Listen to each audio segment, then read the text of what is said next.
Seringkali pengusaha-pengusaha lalai dalam menekan biaya. Berakibat apa? Berakibat sering terjadinya pemborosan biaya. Penjualan kita dengan biaya setiap bulannya lebih tinggi biayanya. Akhirnya timbullah kata boros. Nah, gimana cara mengontrolnya? Yuk simak video kali ini.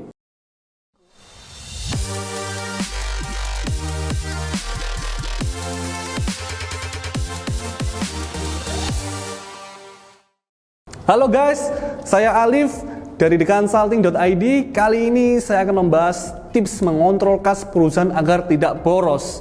Gimana sih kas yang tepat dan gimana pengalokasian yang tepat? Yuk, pertama saya akan menjelaskan fungsi dan tipe-tipe kas. Ada yang nggak tahu tipe-tipe kas kan? Kadang-kadang perusahaan atau pengusaha bingung, tipe kasku apa aja ya di perusahaan? Atau kadang-kadang kasku cukup nggak ya dalam satu bulan ini, dalam satu minggu ini? So, jangan khawatir. Yuk, kita simak untuk tipe kas yang pertama. Tipe kas pertama adalah kas kecil. Oke, kas kecil ini sering didengar dong pastinya. Kas kecil adalah sebagai pengeluaran rutin dari setiap harinya. So, di mana kas kecil ini untuk membantu pengeluaran-pengeluaran rutin. Jadi misal seperti biaya air, atau bisa listrik, atau bisa perlengkapan ATK, percetakan, atau makan dan sebagainya yang setiapnya rutin setiap hari yang dilakukan, atau sifatnya bisa berkala dalam satu bulan yang sama. Oke ya. Tipe kas yang kedua, kas penjualan. Apa itu kas penjualan? Seringnya pengusaha bingung, kas penjualan ini kayak gimana ya Pak ya maksudnya. Oke, saya jelaskan sini. Kas penjualan yang saya maksud adalah kas pemasukan. Kas pemasukan atas dasar penjualan. Seringkali pengusaha-pengusaha tidak membedakan antara kas penjualan dan kas pengeluaran. Akhirnya dalam satu kas itu akan terjadi turnover, keluar dan masuk yang sangat tinggi karena tidak bisa membedakan. Tiba-tiba uangku tinggal segini nih, tiba-tiba uang perusahaan tinggal segini nih. Otomatis untuk bulan depannya belum bisa menentukan performa dalam setiap bulannya. Nah, di sini saya anjurkan, saya rekomendasikan kas penjualan sebagai media pemasukan dan tidak boleh ada pengeluaran, kecuali untuk apa? Untuk setoran maupun untuk pengisian ke kas yang akan disetorkan ke bank atau sebagai modal di kas besar. Tipe ketiga, kas besar. Kas besar adalah sebagai media tengah nih. Media tengah seperti apa ya Pak ya? Media tengah ini seperti ini. Ketika ada pemasukan dari penjualan, itu akan disetorkan setiap harinya atau setiap saat, setiap periode ke kas besar dulu. Kas besar ini menerima dari pemasukan. Kas besar ini bisa dikeluarkan untuk pengisian kas kecil, untuk setoran ke bank. Namun kas besar tidak boleh kosong juga. Untuk apa? Kas besar adalah sifatnya kas cadangan. Kas cadangan berupa nominal yang besar. Jadi beda dengan kas kecil dan kas penjualan. Dia bersifatnya tampungan untuk mengalokasikan ke kas kecil dan menerima dari kas penjualan. So, di mana controllingnya? Controllingnya ada 3 sisi. Pertama, di kas kecil. Perusahaan Anda tidak ada kas kecil, maka tidak akan bisa membreakdown kapan pengeluaran-pengeluaran bisa terjadi di setiap minggunya atau setiap bulannya. Kedua, controllingnya di kas penjualan. Kas penjualan, controllingnya adalah ketika pelanggan-pelanggan membayar sesuai dengan produk yang dia beli, namun tidak bisa dikontrolkan dengan omset target setiap hari, maka disitu akan kelolosan untuk kita menilai target setiap harinya.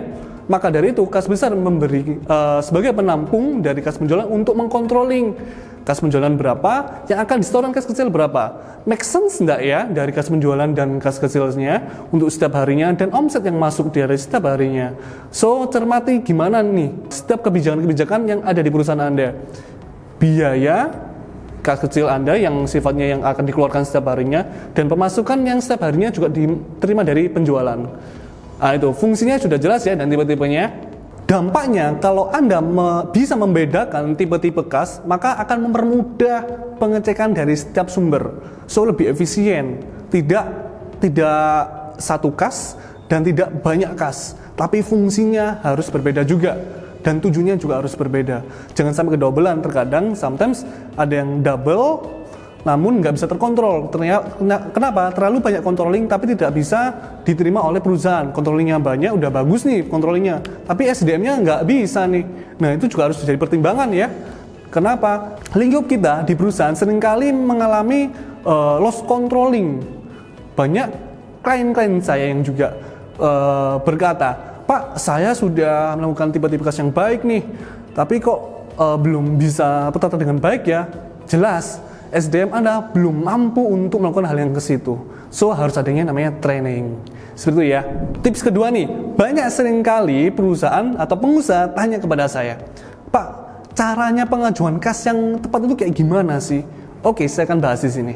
Kas kecil, pengajuannya rekomendasi saya seminggu sekali saja. Karena apa? Biar orang finance atau orang kepercayaan Anda yang mengelola kas kecil bisa memprediksikan dalam 1 minggu ke depan akan terjadi pembiayaan apa. Misalnya mau perusahaan Anda F&B, maka harus beli sayur-sayuran apa yang sifatnya kecil-kecil. Kalau retail berarti ada air minum, mungkin ada perbaikan renovasi. Kalau misalnya perusahaan ada distributor, maka harus ada namanya uang makan mungkin. Nah, itu harus ada di listnya mereka. Divisi finance Anda setiap minggu harus mengisi form. Form itu berisi seminggu ke depan. Setiap tanggalnya harus diisi nih. Keluar apa, dan sebagainya, dan seterusnya. Nah, seperti itu ya untuk kas kecil, karena kas kecil berhubungan dengan uang keluar. Pak, untuk biaya listrik, air, terus biaya tetap lah sifatnya, itu boleh nggak Pak kalau kasnya sendiri? Nggak apa-apa, karena itu mungkin dibedakan sesuai dengan tujuan. Kas kecil untuk setiap rutinitas setiap hari, kalau kas yang lainnya, misalnya kas kecil yang kedua, kas kecil 2, untuk pengeluaran setiap bulan yang berkala. Kayak biaya tetap yang dibiarkan 1 bulan sekali. Seperti itu tidak apa-apa, tergantung tujuan dan fungsinya ya. Kas penjualan, rekomendasinya pengajuan kas itu kayak gimana Pak? Kas penjualan tidak ada pengajuan, karena sifatnya adalah pemasukan dari pelanggan. Kas penjualan atau kas pemasukan. Kalau dimaksud oleh retail atau F&B atau sifat-sifatnya distributor, ada kasir namanya peti cash. Nah, kas penjualan ini atau peti cash ini juga termasuk oleh pemasukan atau penampungan. Sementara yang sifatnya pemodalan, peti cash ini biasanya disebut dengan pemodalan biasanya. Pemodalan setiap awal pagi transaksi sampai menjelang akhir shift. Nah, peti cash ini harus ada uang dananya mengendap untuk apa? Untuk proses pengembalian uang, kembalian dana. Misalnya ada pelanggan yang beli, terus ada kembalian uang enggak? Nah, itu peti cash itu mencadangkan itu. Nah, pengajuannya adalah 2 minggu sekali untuk ke kas besar. Nah, pengajuan 2 minggu sekali ini pengajuan ke kas besar untuk apa? Untuk penggantian uang dana yang mengendap tadi. Bukan untuk kas besar naruh ke kas penjualan ya, tapi lebih sifatnya yang mengendap. Misalnya peti cash Anda setiap harinya ada yang mengendap 1 juta. So, setiap harinya harus ada 1 juta yang mengendap di situ. Apabila setiap peti cash Anda uangnya nominalnya 100.000, 50.000 dan terlalu besar, nah disitulah kasir bertanggung jawab untuk melakukan penukaran uang. Kemana? Ke kas besar atau ke finance Anda untuk ditukarkan dengan uang yang kecil-kecil yang ringan-ringan untuk pengembalian dana. Oke ya. Pengajuan yang ketiga, itu kas besar. Kas besar tidak ada pengajuan dana, namun dia sifatnya adalah saldo cadangan. Kas cadangan kita untuk setiap bulannya. So, yang ditransfer ke bank berapa, yang diserahkan ke peti cash atau ke kas kecil berapa, itu dialokasikan. Jadi kas besarnya adalah sifatnya media tengah biasanya untuk mengontrol dari setiap sumber dana pusat untuk dialokasikan ke kas besar dan akan dialokasikan sesuai dengan kemampuan perusahaan dan setiap departemen. Oke, tips yang ketiga nih, lakukan cash opname. Pak, efisiennya cash opname itu gimana sih Pak? Oke. Banyak perusahaan yang belum tahu setiap melakukan cash opname kayak gimana. Saya sarankan ketika itu kasir, bertindak kasir, maka dilakukan di pagi dan waktu closingan, tutup perusahaan. Jadi sebelum buka dan setelah tutup. Ada yang bisa dikatakan kalau lebih idealnya ketika pagi hari, pergantian shift, dan tutupan perusahaan, tutupan toko lah. Seperti itu ya.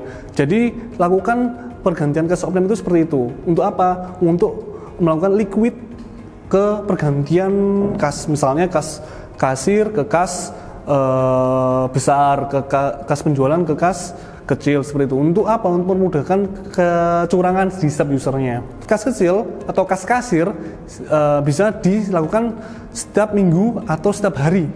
Kalau kas penjualan itu bisa dilakukan ketika setoran harian. Kas besar sebulan sekali saja, karena sifatnya saldo cadangan, harusnya mengendap segitu terus. Kalau ada pengurangan, kemungkinan yang pemegang kas besar yang melakukan peminjaman itu termasuk fraud, kondisi fraud.